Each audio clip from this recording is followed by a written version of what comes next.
దివ్యవాణి TV ప్రేక్షకులందరికీ శుభోదయం. యేసుక్రీస్తు పరిశుద్ధ నామంలో ప్రియులారా, మీ అందరికీ స్వాగతం, సుస్వాగతం.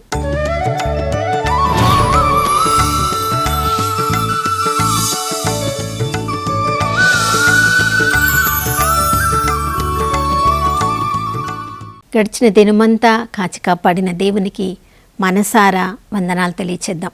ప్రియులారా, విలాప గీతములు 3వ అధ్యాయము 22-23 వచనంలో ప్రతిరోజు కూడా మనం గుర్తు చేసుకుంటూ ఉన్నాం. నమ్మదగిన దేవుడు, విశ్వసనీయుడు, ప్రతిరోజు మన జీవితానికి అవసరమైన కరుణను, ప్రేమను, కటాక్షాన్ని మనందరిపై నూతనంగా కుమ్మరిస్తున్నారు. ఎందుకంటే గడిచిన రోజుల్లో ఎన్నో శ్రమలను మనం అనుభవించి ఉండవచ్చు, ఎంతో కన్నీరు కార్చి ఉండవచ్చు, మన శక్తి మనకి సరిపోదు అన్న విధంగా గడిచిన దినము ఉండి ఉండవచ్చు.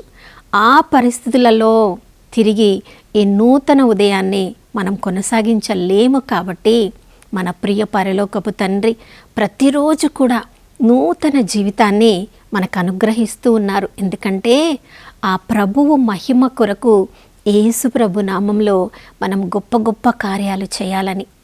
నా ప్రియ సహోదర సహోదరి, ప్రతిరోజు ఎంతోమంది మాటల్ని మనము వింటూ ఉంటాం.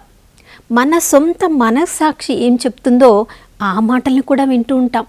ఎంతోమంది ఎన్నో మంచి మాటలు చెప్తూ ఉండవచ్చు, చెడు మాటలు చెప్తూ ఉండవచ్చు. ఆ మాటలు విన్నప్పుడు వాటి గురించి మనం ఆలోచిస్తూ ఉంటాం. మంచి మాటలు విన్నప్పుడు మంచి ఆలోచన కలుగుతుంది.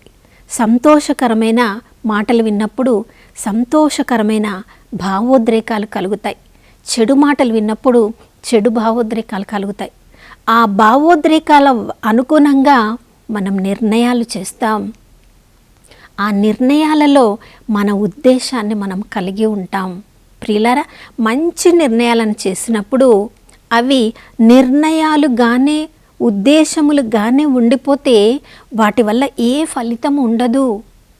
కానీ ఆ మంచి ఉద్దేశముల ప్రకారం తీసుకున్న నిర్ణయములు, మంచి నిర్ణయములు కార్యములుగా మనము రూపుదాల్చగలిగినప్పుడు ప్రియులారా, దానివల్ల వచ్చే ఫలితము మన మనసుకు ఎంతో సంతృప్తిగా ఉంటుంది. ఆ మంచి పని చేయడానికి మనకి కృపనిచ్చిన ఆ దేవునికి మహిమకరంగా ఉంటుంది.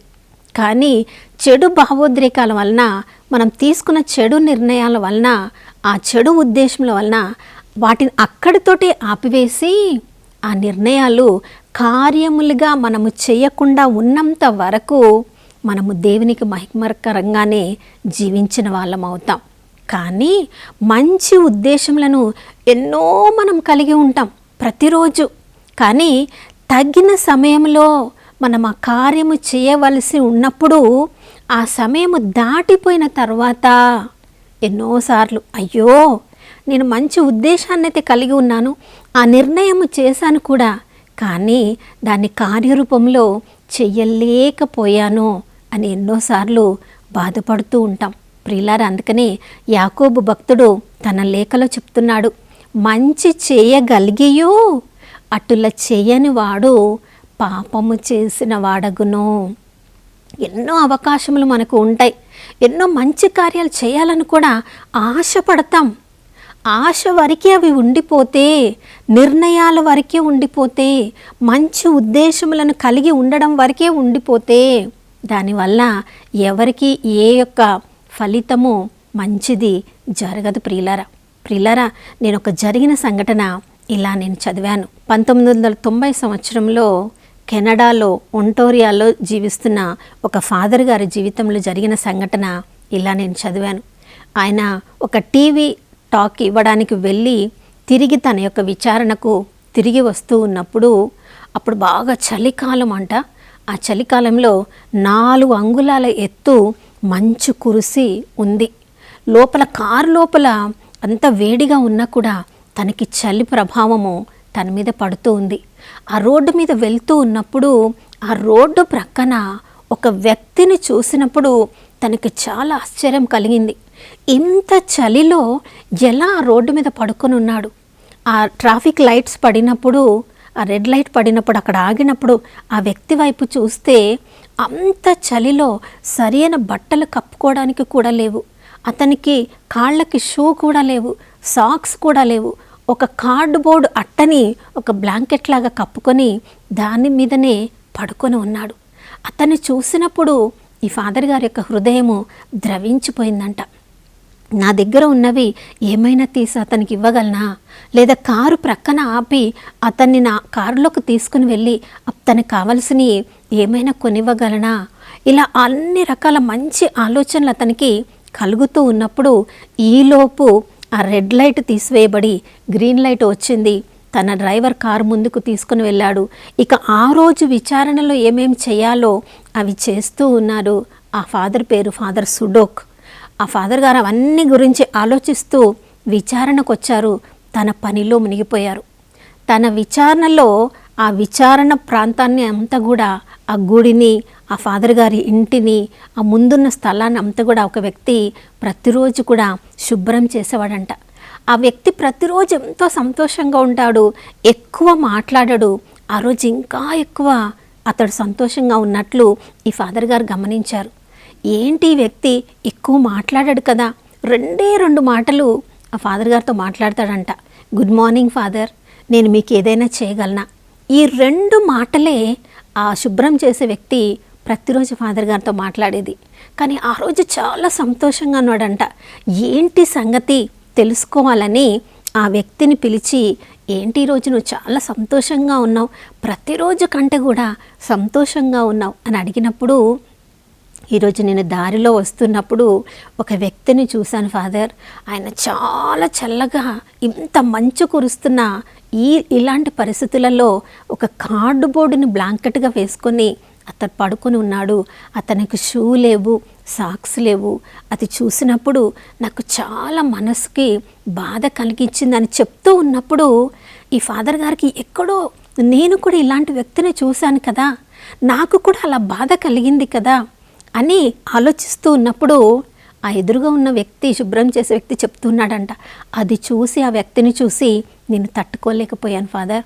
అలానే నా సైకిల్ మీద ఒక షాప్కి వెళ్ళి వెచ్చగా ఉండే వస్త్రాలను కొని, అతనికి షూ కొని, సాక్స్ కొని, బ్లాంకెట్ కొని, మంచి వేడి కలిగించే వస్త్రాలను కొని, మళ్ళీ అతని దగ్గరికి వెళ్ళి అతనికి అవన్నీ ఇచ్చి, అవన్నీ తొడిగించి, అతన్ని ఒక సురక్షితమైన ప్రాంతానికి నా సైకిల్ మీద తీసుకుని వెళ్ళి తిరిగి వచ్చి నా పని నేను చేస్తున్నాను. అది తలంచుకున్నప్పుడు నాకు చాలా సంతోషంగా ఉంది అని చెప్పినప్పుడు ఫాదర్ గారి నోట్లో నుంచి ఏం మాట రాలేదంట ప్రియులారా. ఆ వ్యక్తిని చూసినప్పుడు ఫాదర్ గారికి కూడా ఏదో మంచి చేయాలనిపించింది, అతనికి సహాయం చేయాలనిపించింది. మంచి ఉద్దేశం లాగానే ఉండిపోయింది ప్రియులారా. తన యొక్క ఆ గ్రీన్ లైట్ పడగానే తన కారు ముందుకు వెళ్ళిపోయింది. ఇక ఆ వ్యక్తిని గురించి మర్చిపోయాడు. కానీ ఈ శుభ్రం చేసే వ్యక్తి మాత్రము అతని గురించి ఆలోచిస్తూ ఏదైనా అతనికి చేయగలనా అని మంచి ఉద్దేశం కలిగి ఉండడం మాత్రమే కాదు, దాన్ని చేసి అది ఆ కార్యరూపం చేసిన తర్వాత తన మనస్సులో ఎంతో సంతోషం కలిగినప్పుడు ఆ పరలోకపు తండ్రికి కూడా మహిమకరంగా ఉండడాన్ని అతని జీవితంలో ఎంతో ఉన్నత స్థితిలోనికి తీసుకొని వెళ్ళింది. నా ప్రియ సహోదరుడ, సహోదరి, మనందరి జీవితంలో కూడా ఎంతోమందికి పట్ల మనకు మంచి ఉద్దేశం ఉంటుంది. ఎవరెవరికో సహాయం చేయాలని, అది మాట సహాయమే కావచ్చు, ఎవరినైనా ప్రోత్సహించడమే కావచ్చు, ఎవరినైనా ఆదరించడమే కావచ్చు, ఎవరితో నేను కొద్ది సమయాన్ని గడపడమే కావచ్చు అని అవన్నీ చేయాలని మంచి ప్రణాళికలను కలిగి ఉంటాం, మంచి ఉద్దేశములను కలిగి ఉంటాం. ప్రియులారా, నిర్ణయం తీసుకోవడము ఒక వంతు అయితే ఆ నిర్ణయానికి కట్టుబడి ఉండడం కూడా. ఆ నిర్ణయానికి కట్టుబడి ఉండాలంటే మనస్సుతో ఆలోచించడం మాత్రమే కాదు, ఈ శరీరానికి పని చెప్పాలి. చూడండి, పేతురు భక్తుని యేసు ప్రభువు తను పడబోయే శ్రమలను గురించి చెప్తూ ఉన్నప్పుడు, ప్రభా ఆ శ్రమలను మీరు పడవద్దు, నేను మీ కొరకు అవసరమైతే నేను మీ కొరకు మరణిస్తాను అని చెప్పినప్పుడు యేసు ప్రభుల వారు పేతురుతో చెప్పిన మాట ఏంటి? నీవు నా కొరకు మరణిస్తావా? కోడి కూయక ముందే నీవు నన్ను ఎరగనని 3 సార్లు బొంకుతావు అన్నప్పుడు నేను మీ కొరకు మరణిస్తానను అంటుంటే ప్రభువేంటి ఇలా చెప్తున్నాడు? మత్తయి సువార్త 26వ అధ్యాయంలో మనం చదువుతున్నాం ప్రియులారా. కానీ చూడండి, మంచి ఉద్దేశం కలిగి ఉన్నాడు. యేసు ప్రభు శ్రమలు అనుభవించకూడదు, అతను మరణించకూడదు, ఆ ప్రభు స్థానంలో నేను మరణిస్తే బాగుండు అని అనుకుంటూ ఉన్నాడు. కానీ అది ఉద్దేశం మంచిదే, కార్యరూపం జరగాల్సి వచ్చినప్పుడు చూడండి, యేసు ప్రభుని వాళ్ళు బందీగా తీసుకొని వెళ్ళిన తర్వాత అక్కడ చలి కాచుకుంటూ ఉన్న వారితో పేతురు భక్తుడు అక్కడ కూర్చొని ఉన్నప్పుడు, నీవు కూడా ఆయనతో ఉన్నవాడివి కదా, నీ మాట చూస్తుంటే నువ్వు కూడా గలిలయవాసిలాగా ఉన్నట్లున్నావు, నీవు కూడా ఆయన శిష్యుడు కదా అన్నప్పుడు 3 సార్లు కూడా తన మంచి ఉద్దేశాన్ని ప్రక్కన పెట్టి అది కార్యరూపంలో ఒప్పుకోవలసి వచ్చినప్పుడు కలగబోయే శ్రమలను గుర్తు చేసుకున్నాడేమో. ఎందుకు ఇప్పుడు నేను అంత రిస్క్ తీసుకోవాలి అని అనుకున్నాడేమో. నేను ఆయనని ఎరగనని 3 సార్లు బొంకాడు. నా ప్రియ సహోదర సహోదరి, 3.5 సంవత్సరములు యేసు ప్రభుతో జీవించిన పేతురు భక్తుని జీవితంలోనే ఆయన అంత మంచి ఉద్దేశం కలిగి ఉన్నప్పటికీ కూడా దాని కార్యరూపంలో చెయ్యలేకపోయినప్పుడు, అది తలంచుకున్నప్పుడు బయటకు వెళ్ళి వెక్కి వెక్కి ఏడ్చాడని మనం వాక్యంలో మనం చదువుతున్నాం. ఏ ఉద్దేశం, మంచి ఉద్దేశం మనం కలిగి ఉన్నామో దాన్ని తగిన సమయంలో కార్యరూపంలో మనం చెయ్యలేనప్పుడు, ఆ సమయం దాటిపోయిన తర్వాత మరలా ఇంకొక అవకాశము మనకి వస్తుందో లేదో తెలియదు ప్రియులారా. యూదా ఇస్కారియోతుకి ఎంత చక్కని అవకాశం, ప్రభువునైతే అప్పగించాడు. కానీ ప్రభు ప్రేమను 3.5 సంవత్సరములు అనుభవించిన యూదా ఇస్కారియోతు ఆ ప్రేమను మరొక్కసారి గుర్తు చేసుకొని ఉంటే తన ఆత్మను కోల్పోకుండా ఉండేవాడేమో. పేతురు భక్తుని క్షమించిన ప్రభువు నన్ను కూడా క్షమిస్తాడు అని ఆ ప్రభు ప్రేమను గుర్తు చేసుకొని ఉంటే తన ఆత్మను కాపాడుకొనగలిగేవాడేమో. ఇతరులకు ఎంతోమందికి మాదిరికరంగా ఉండేవాడేమో. నా ప్రియ సహోదర సహోదరి, ఈరోజు ఈ ఉదయకాలము ప్రభు మనందరితో మాట్లాడుతున్నాడు. ఎన్నో గొప్ప అవకాశములను, మంచి ఉద్దేశములను మన కుటుంబం పట్ల మనం కలిగి ఉండవచ్చు, మన స్నేహితుల పట్ల కలిగి ఉండవచ్చు, మనకు సహాయం చెయ్యని వారి పట్ల కూడా మనం వారికి మంచి చేయాలని మంచి ఉద్దేశాలను కలిగి ఉండవచ్చు. కానీ తగిన సమయంలో మంచి కార్యాలు చేయడానికి, కార్యరూపంలో మన ఉద్దేశములను మార్చడానికి తగిన కృపను ఈరోజు ప్రభు మనందరికీ అనుగ్రహిస్తున్నారు. ఈ గొప్ప అవకాశమును ఉపయోగించుకొని ఈరోజంతా ప్రభుకి మహిమకరంగా జీవించడానికి కావలసిన కృపను దయచేయమని ప్రార్థించుకుందాం.